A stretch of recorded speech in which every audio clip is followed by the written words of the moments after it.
Hello, and welcome to the Beyond Average Journeys of Growth and Increasing Value interview series. And I'm your host, Kristen Carlson. And today I'm joined by Marianela Collado, CEO and Certified Financial Planner of Tobias Financial Advisors in Southeast Florida. So we were connected through a mutual friend, and I was truly inspired by the type of leader Nella is. And I'm so excited for her to share her story and leadership journey. So Nella, thank you so much for joining us today. Thank you, Kristen, for having me, and happy to share my story. Awesome. So you want to just give us a little bit of your background and about your business?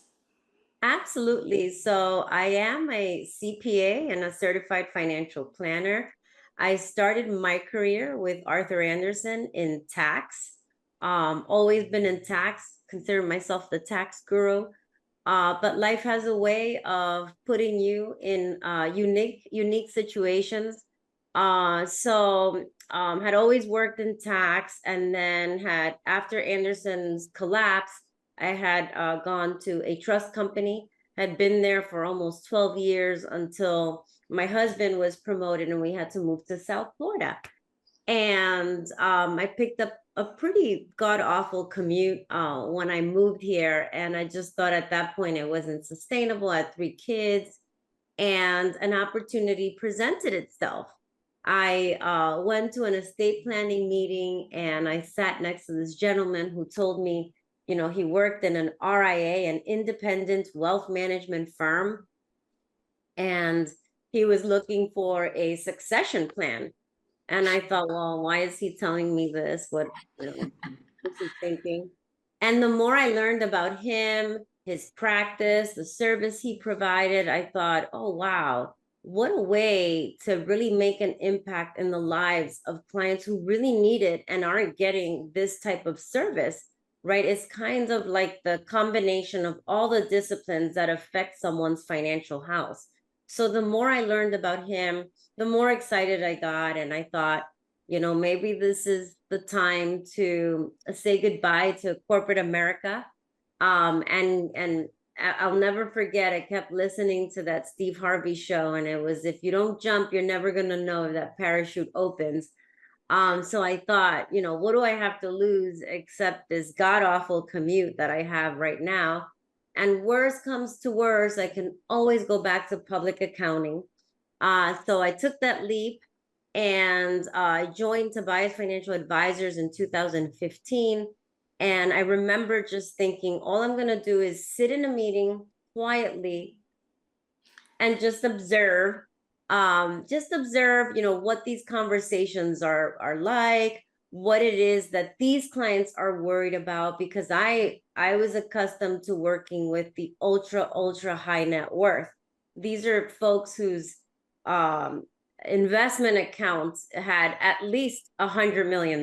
So the planning is a tad bit different at that level.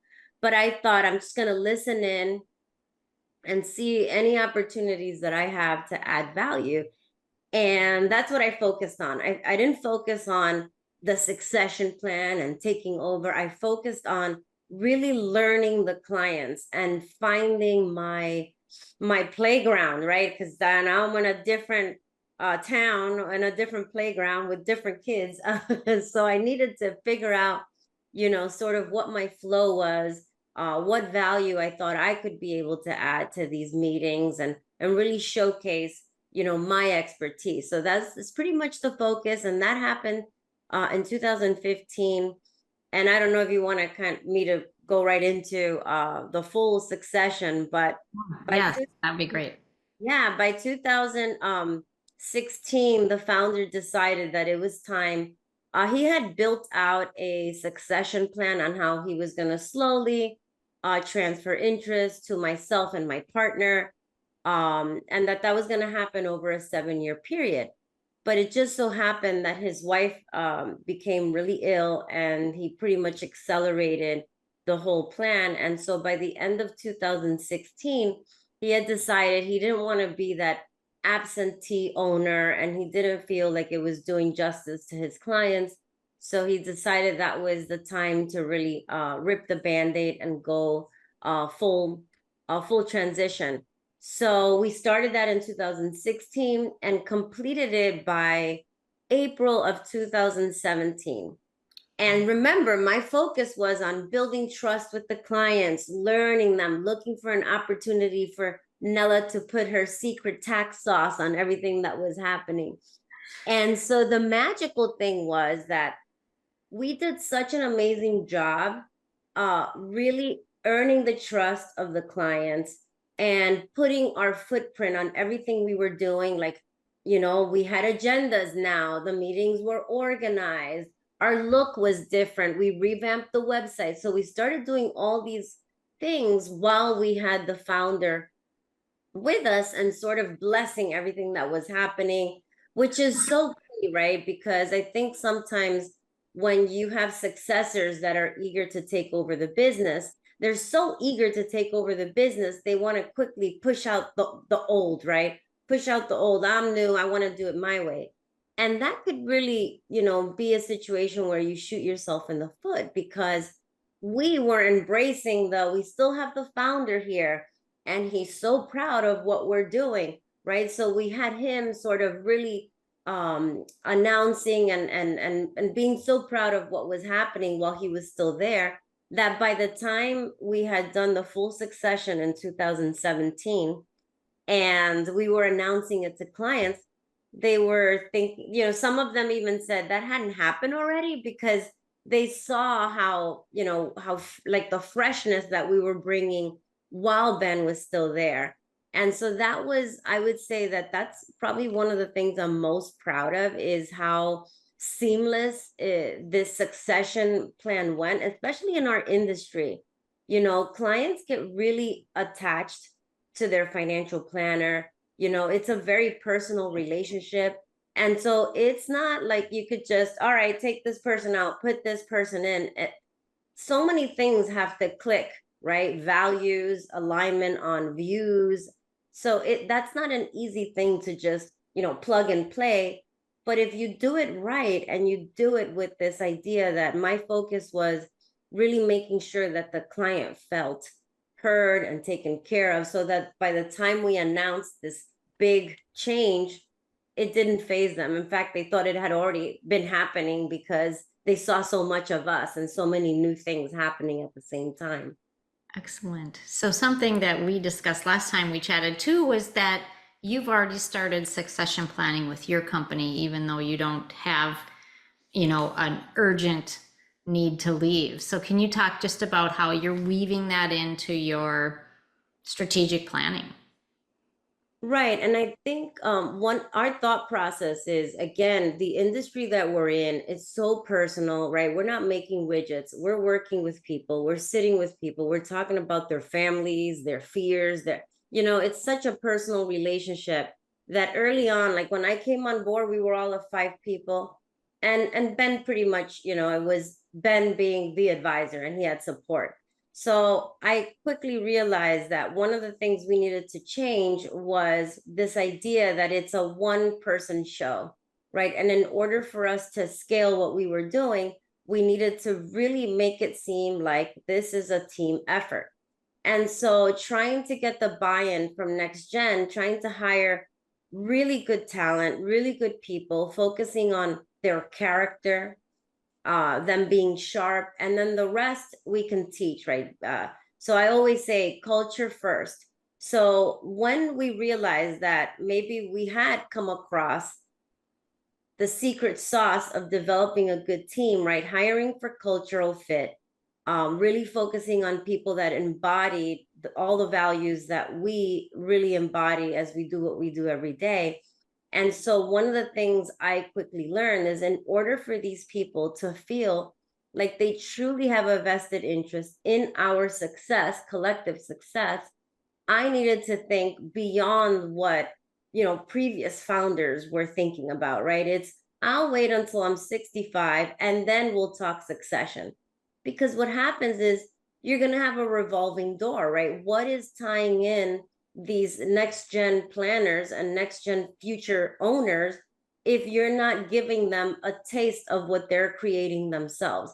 So early on, we wanted to, we had a vision that we were going to, as soon as we took over, think about how we could become almost like an employee owned firm, right? How do we get everyone thinking and rowing in the same way that we are?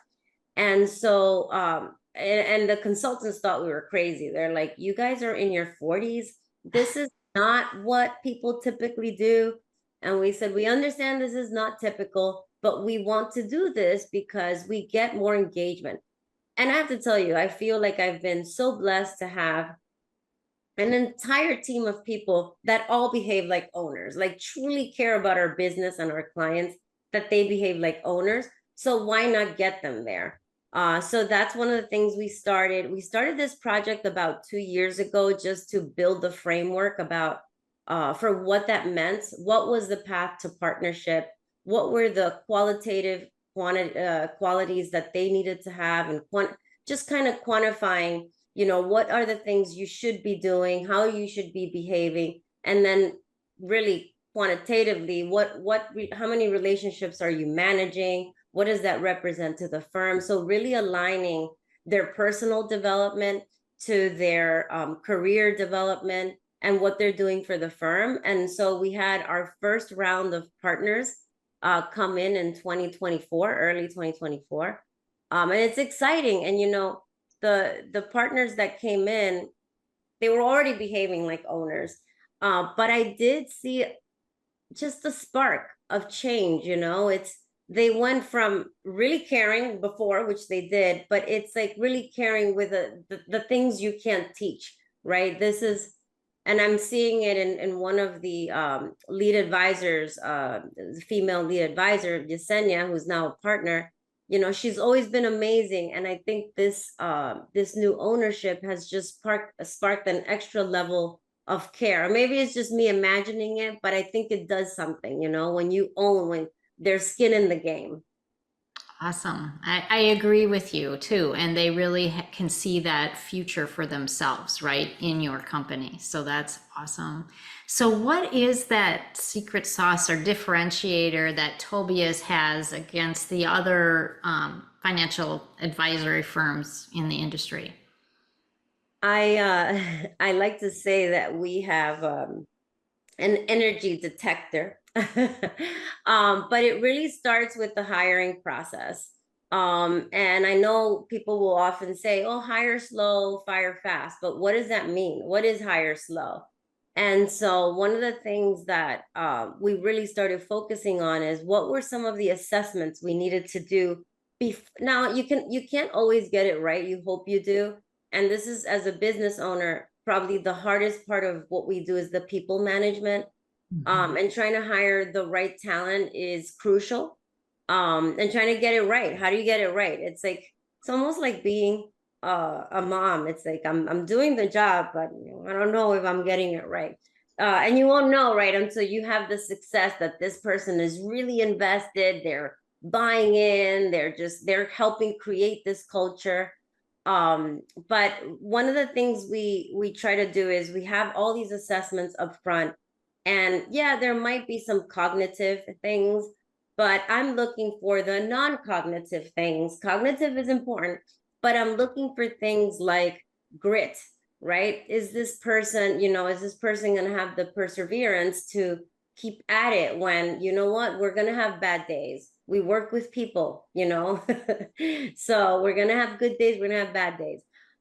Is this person a team player? Are they willing to roll up their sleeves if we have to and do the grunt work on top of, whatever other work needs to get done? So I'm testing for these other things that I truly believe you can't teach.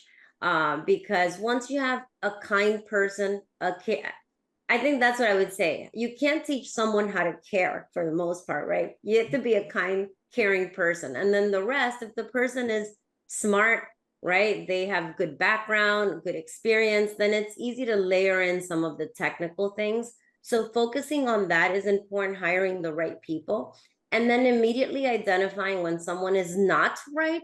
I always used to say when I was in corporate America, who you keep says a lot more about you than who you fire, right? Because if you have toxicity on the team, that is like a Trojan horse. I mean, that just like spreads. So who you keep says a lot about your culture.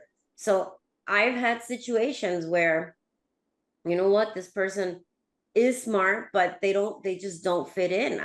It's almost like I joke, I'm like, I have no jerk policy across the board. No clients and no staff that really will, that they don't know how to be kind and be a caring person.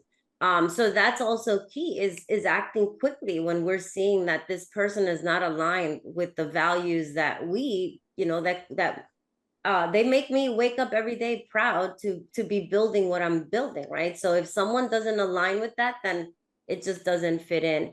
And I think the other thing that happens is people, what is culture, right? How do you create culture? And so one of the things that we had done is we wanted to know why the team thought it was why it mattered to them to work at our firm. So we had them create the values. We wanted them to tell us why they came to work here. And so one of the things we did is we kind of narrowed it down. This is what you said about working here. And then what we did is we needed to make sure that we were living and breathing those values every day, because otherwise they're just words on a piece of paper. And nothing will infuriate me more than knowing that something has happened that doesn't align with the values that we have all agreed to live by. And I will say that I will rip this piece of paper if these things are just words on a paper. So one of the cool things we started doing last year, to make it fun, because how do you make culture fun? Right, culture is something you feel, but how do you make sure that everyone's like really engaged with it? Is we had created a little bobblehead. I don't have him with me. Um, with the founder of our firm. So he's a little Ben. He looks just like Ben, and he's called the TFA Values Champion. And we had done an exercise last December and it kind of separated people by each of our different values. And because as you grow, it's like, how do you bring the new people in to understand why these values were created?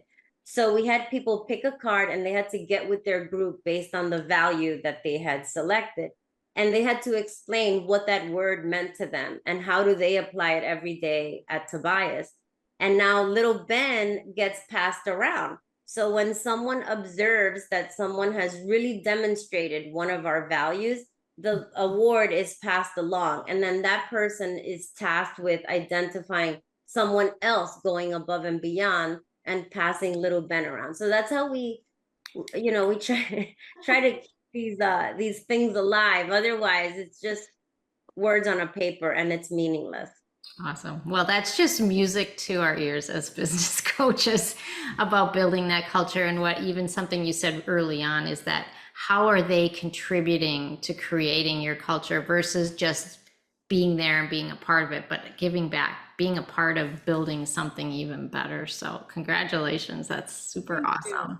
Yeah, I think a big misconception is that management creates this culture. Right. This is not a management created culture. This is a collective culture. This is their culture. And I tell them, there'll be one day I'm not going to be here anymore. So this is your culture to protect because I won't always be here. Oh, that's perfect. So you said you have three children. I mean, how are you fitting in work-life balance with running the company? When I hear work-life balance, it makes me chuckle because it's like I had told Yesenia, who has a little one, and as she was out on maternity leave when she came back. I said, you're ready for partnership, and I wanted to do this Awesome. right after you came back from maternity leave to show you that you can do it, right? As long as you work in a supportive environment, teamwork that again really cares about you and is going to back you up. This is not a cutthroat, let's make her look bad because she's not here type of environment, which is very common in corporate. um, so balance is a word we like to use, and it's just, work-life balance. What does it mean? When you're a parent, it just means it's a balancing act. You're like juggling all the things up in the air and you're hoping none of them fall. But what that means to me is that some days I'll just be more mom because I have something that came up, and if I have to take my kid to a doctor, he's broken an arm again. That's what he does every now and then. Um, he's got something going on for school. And now they're a little bit older, so it's a little bit easier. But to me, balance is recognizing that it's not going to be perfect 50-50 every day, right? And what we do is not a straightforward 9 to 5. There'll be nights that I need to come back and log back in because I promised I was going to finish a project for a client.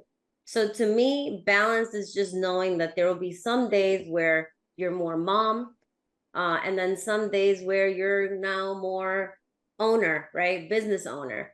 And so, my kids, will bring them to the office too if we have a project, because the beauty is after we bought out the firm, I did hire my husband, who is our CFO, COO.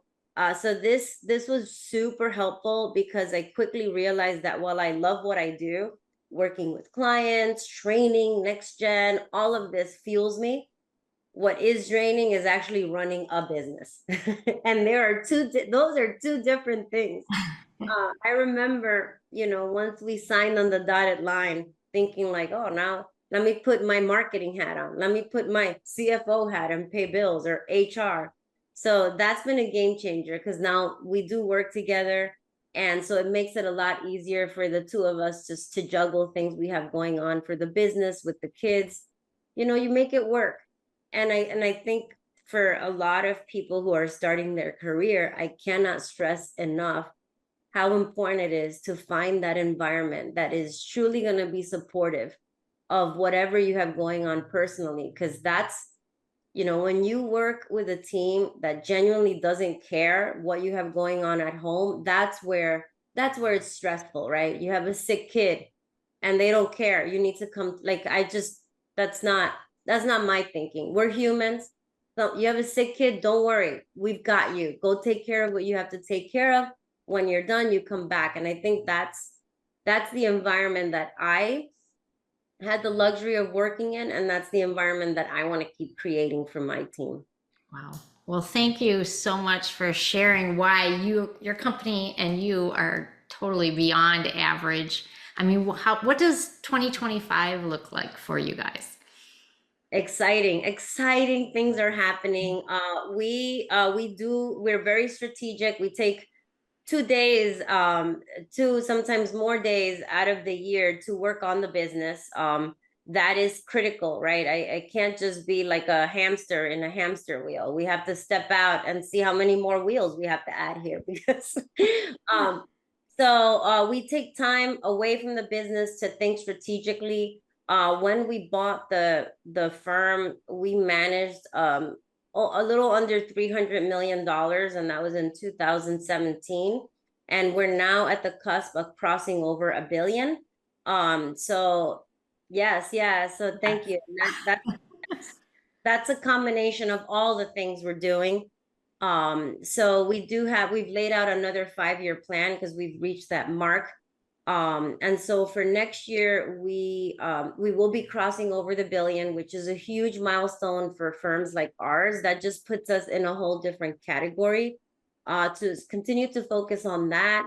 One of the things that have been very interestingly happening to our business is that before we were kind of the firm that serviced accounts with, $1 million, that kind of, and what's been happening, and probably a function of my background, is there's been a lot of scaling up. So these have been more higher net worth clients who need the estate planning, and the tax planning becomes more of an issue and a burden. So that's something that we're targeting going forward, is how to, scaling up the wealth chain, to take some of those bigger accounts. And we have some great new hires starting in January. It's nice when you get a little bit bigger because you can almost start a class of new hires. So we're gonna have a class of Congratulations. Wow. That's awesome. exciting stuff. Excellent. Well, just to wrap up, any last advice you would give to an aspiring entrepreneur who just starting this journey and facing challenges in starting a business? I would say grit is gonna be your friend. So just knowing that not all days are, a walk in the park. Right. I joke, I'm like, you don't think I have days that I want to crawl under my desk in the fetal position? We all have them, right? But you need to just, believe in what you bring to the table, believe in the value that you bring to your clients and your customers. And don't forget that caring and being human is, to me, has been, I was on a call the other day with this prospect and he wasn't a good fit, but I said, look, I can't send you off and not just at least give you some tips on what you should do and be careful. He goes, I send you all my blessings. I said, that's all I want. That's okay.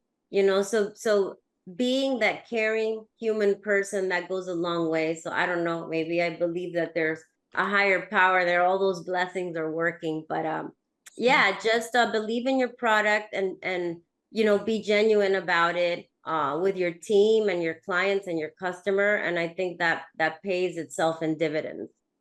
Awesome. Well, thank you so much, Nella, and best of luck in 2025. Be awesome. Thank you, Kristen.